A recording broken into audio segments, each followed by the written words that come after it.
A esta hora de la mañana recibimos en TPA Noticias Matinal a Jorge Galván, es el director general de ANECPLA, la Asociación Nacional de Empresas de Sanidad Ambiental. ¿Qué tal? Bienvenido.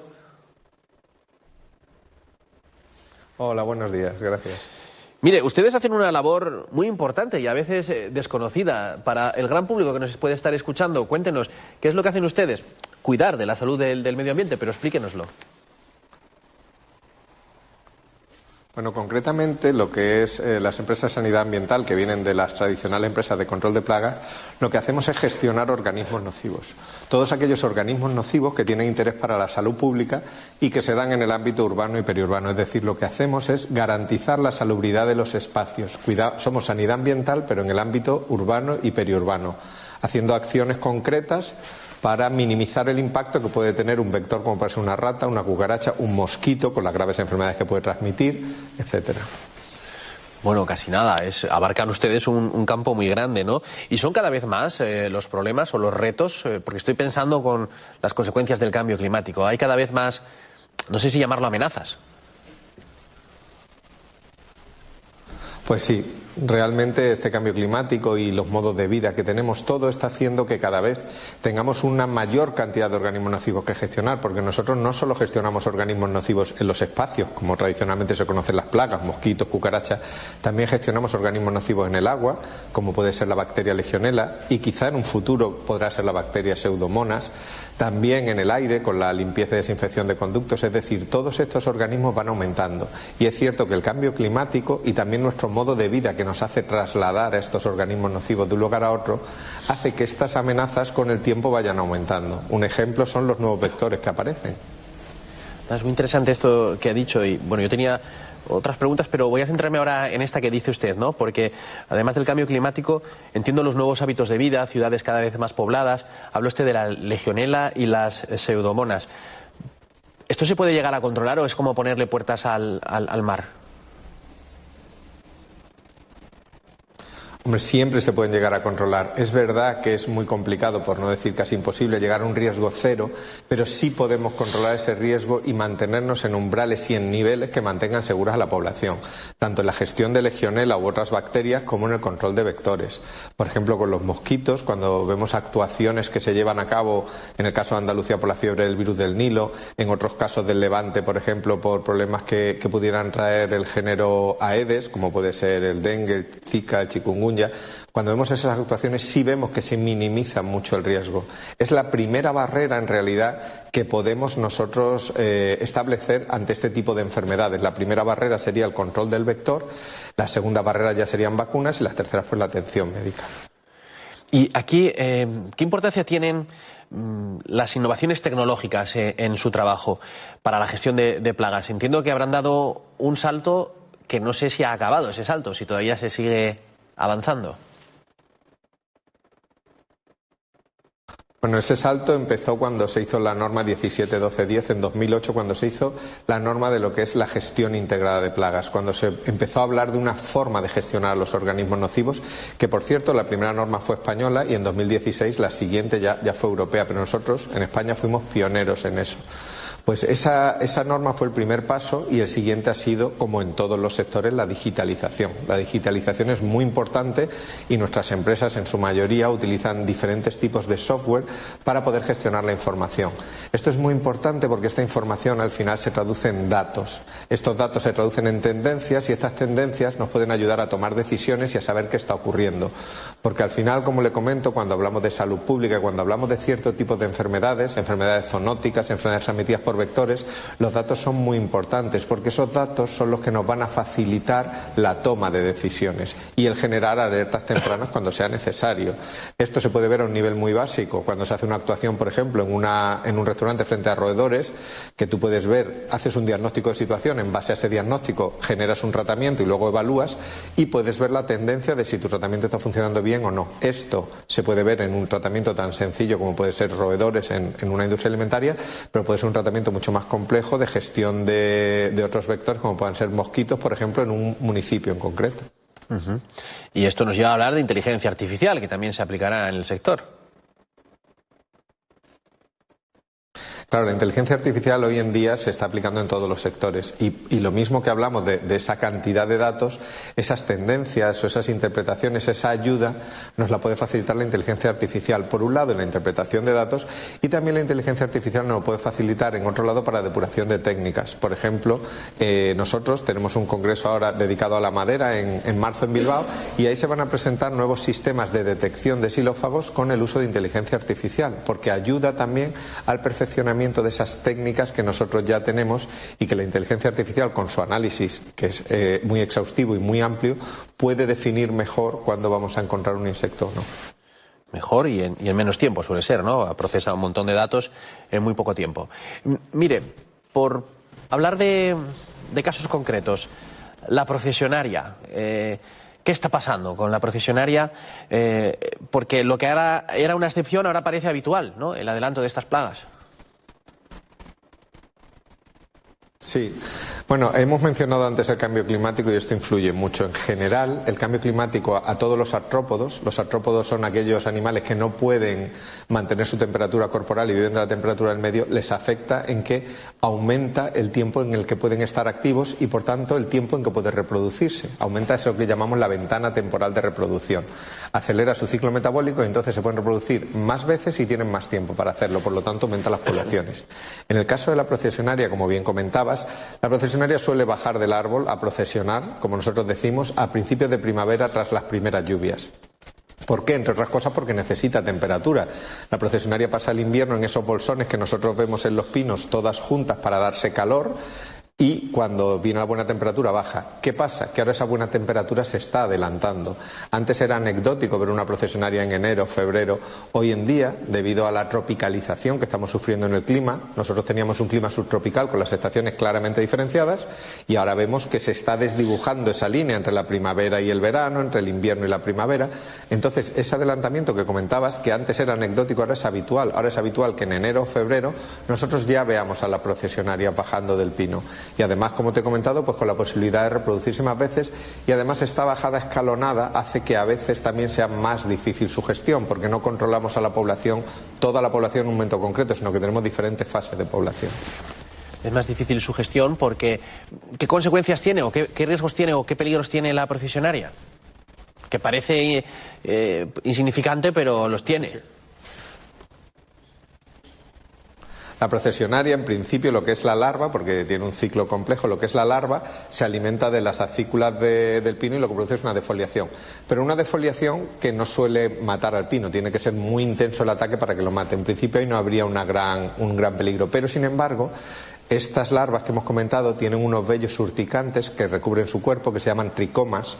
Cada larva puede tener sobre 500.000 y esos sí producen una urticaria, de hecho por eso son vellos urticantes, o una alergia, una reacción alérgica a las personas.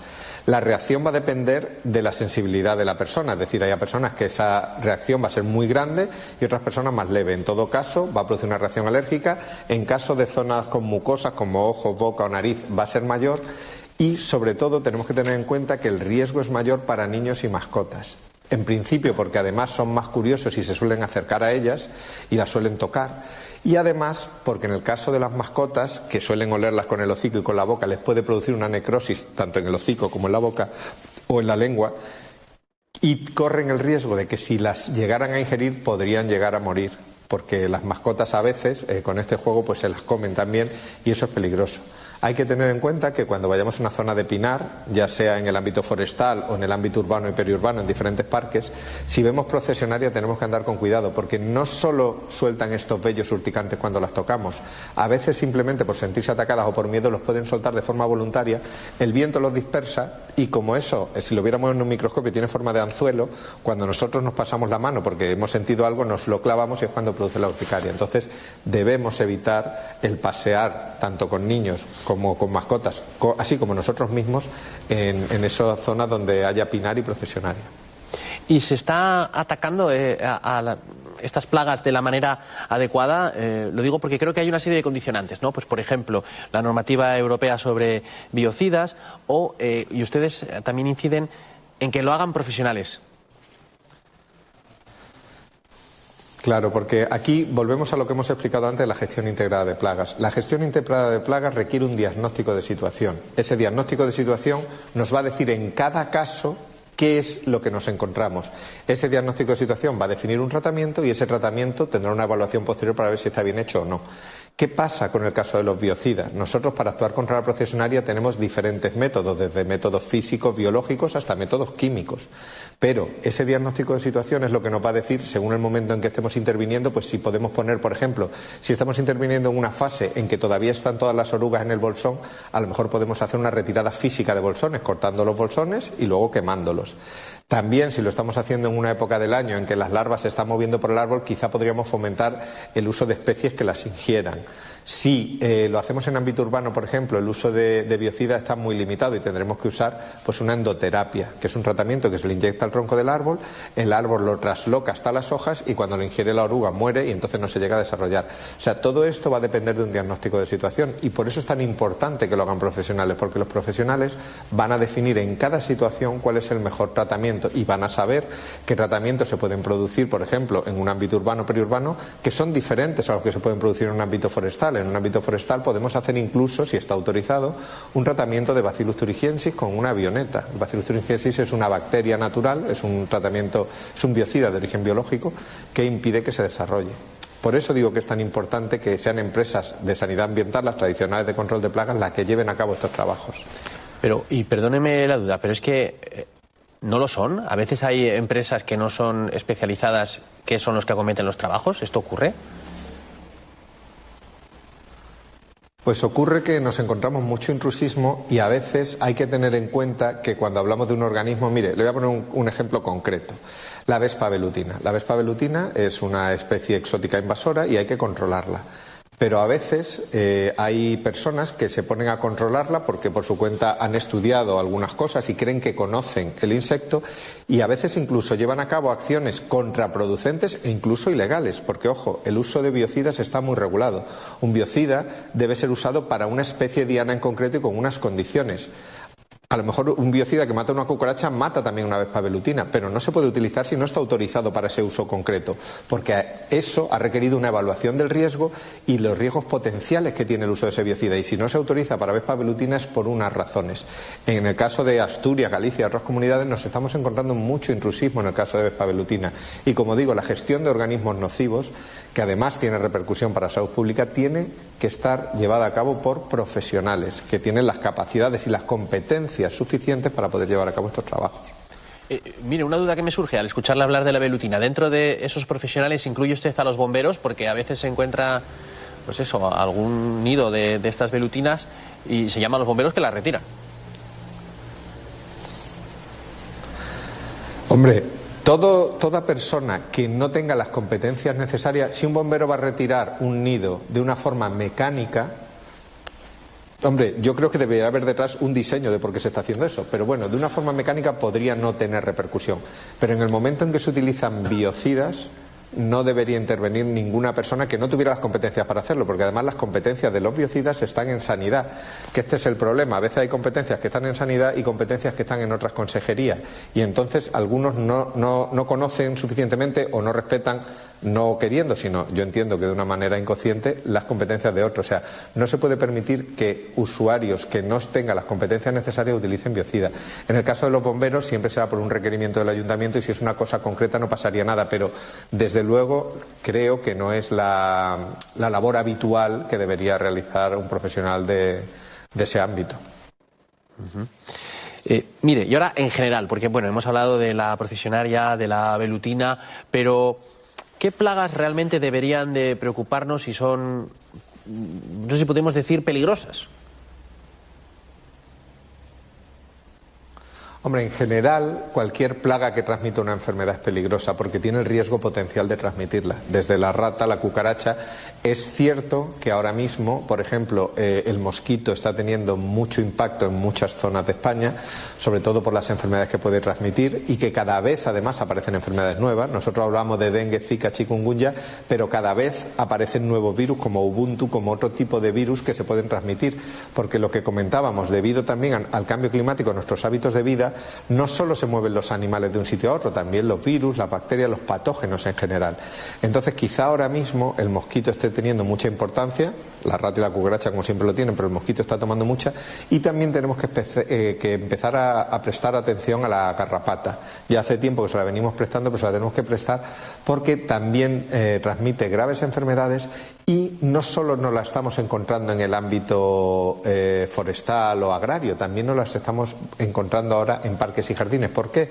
Porque nuestros hábitos de vida han cambiado, salimos cada vez más al campo, nosotros, nuestras mascotas, y a veces sin querer nos traemos esas sorpresas, igual que puede pasar con el chinche, que quizás sea la plaga más viajera de todas porque nos la podemos encontrar en todos sitios y porque fácilmente se incorpora en nuestra maleta o en nuestro equipaje para viajar con nosotros, pero como les digo, ahora mismo quizá la especie que más relevancia esté tomando sea el mosquito, sin desmerecer a las demás que, como digo, son muy necesarias de controlar. Es interesante lo que dice del mosquito, porque también afecta, por ejemplo, al ganado, a algunas enfermedades que se transmiten en las reses, ¿verdad?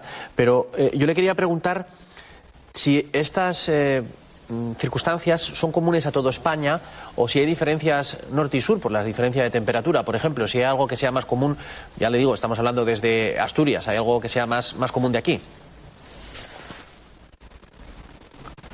Bueno, por ejemplo, en Asturias hay una especie de cucaracha que hace poco la Universidad de Oviedo ha detectado, eso es concretamente ahí. Todavía no se la puede denominar plaga porque no hay una población suficiente, pero mira, aparece una especie nueva en Asturias concretamente, ¿no?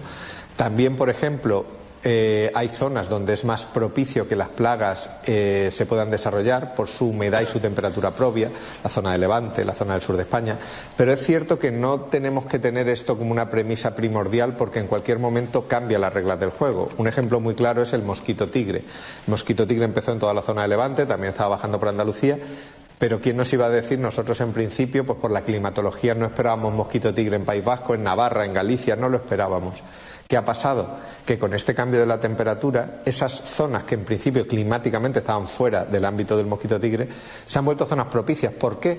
Porque en cuanto aumenta la temperatura, las zonas del norte tienen una humedad relativa muy alta y entonces realmente son más proclives a esa tropicalización.